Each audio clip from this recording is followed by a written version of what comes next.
The first thing I noticed was her stillness. Not the calm kind, not the poised quiet of a predator waiting to strike, but the kind that comes when something living has decided that movement no longer matters. She stood across the negotiation chamber, tall even by interspecies standards, her 4 eyes fixed on me with a focus so absolute it made the air feel brittle. The translator halo around her neck flickered faintly, struggling to reconcile emotions it had never been designed to carry. I remember thinking absurdly that she looked ready to destroy me, and she would have been justified.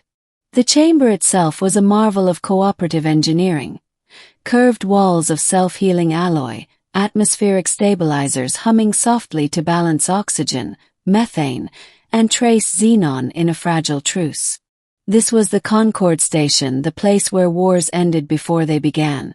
At least that was the sales pitch.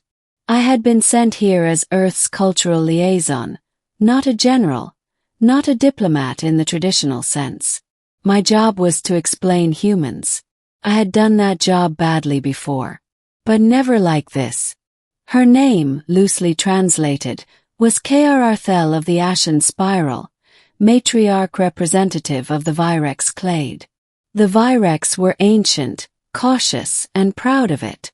Their empire spanned nearly a quarter of the Perseus arm, built not through conquest but through what they called irreversible agreements.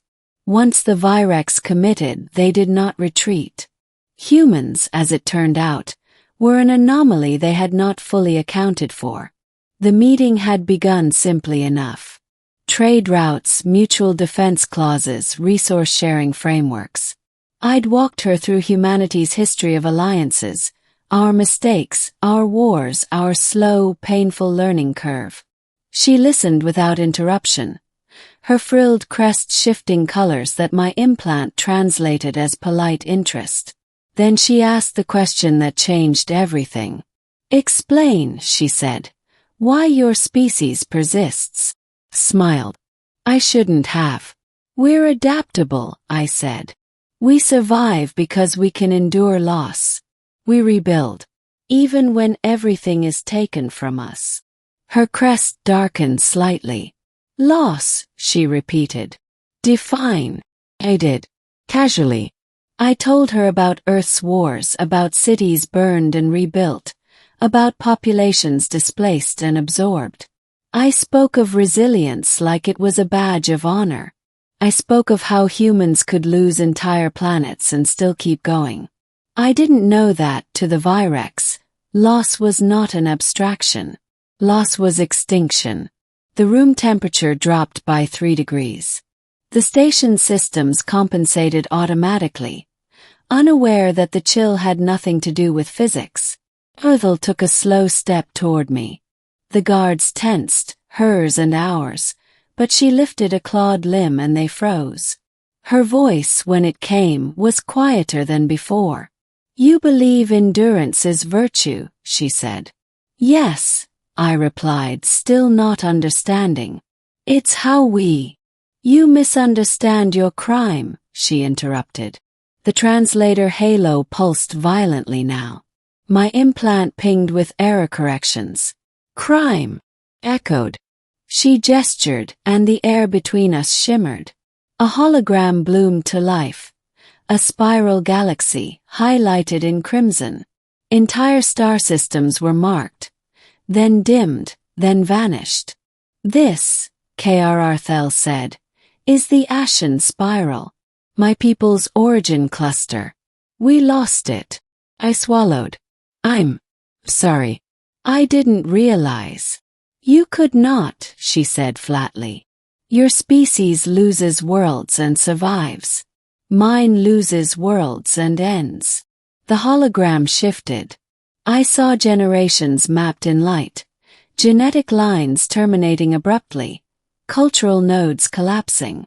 The Virex were not numerous. Their biology required stable, ancient ecosystems to reproduce. When a system died, so did the future tied to it. "And yet," she continued, her eyes blazing now, "you speak of loss as a lesson, as a tool." It hit me then, hard enough to make my knees weaken. I hadn't insulted her people. I had terrified them. You told us, Karathel said, stepping closer, that you can endure what would annihilate us. You told us that destruction does not stop you. Her claws flexed. Do you know what that makes you to us? The guards raised their weapons despite her earlier command. My heart pounded, but I forced myself to stand straight. A threat, I said quietly. Yes, she replied. An existential one. Silence stretched between us.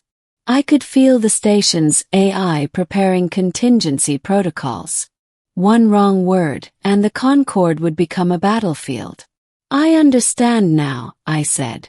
And I was wrong. Her eyes narrowed. Explain. Took a breath. We don't survive because loss doesn't matter to us. We survive because it hurts. 'Cause we remember it. Because we refuse to let it be meaningless. I deactivated my wrist console and projected something of my own. Earth scarred but blue. Then images. Refugees, rebuilt cities, memorials etched with names. We carry our dead with us, I said. Every planet we lose changes us. Doesn't make us stronger because we like pain. It makes us stronger because we choose not to let pain be the end. Earthel hesitated. Just for a fraction of a second, but I saw it. You said you rebuild, she said. Why? Because stopping would mean they truly died for nothing. The chamber's chill eased. The hologram of the ashen spiral remained, but its crimson glow softened. You are dangerous, Karathel said at last. But not in the way I feared. She turned away, signaling the guards to stand down. Slowly, deliberately, she lowered herself into the Virex posture of mourning respect. You do not endure loss because you are immune to it, she said. You endure because you refuse to abandon it. He nodded. Yes.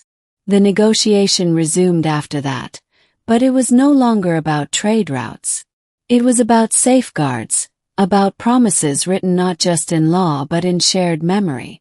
Humanity agreed to something unprecedented. A mutual preservation clause.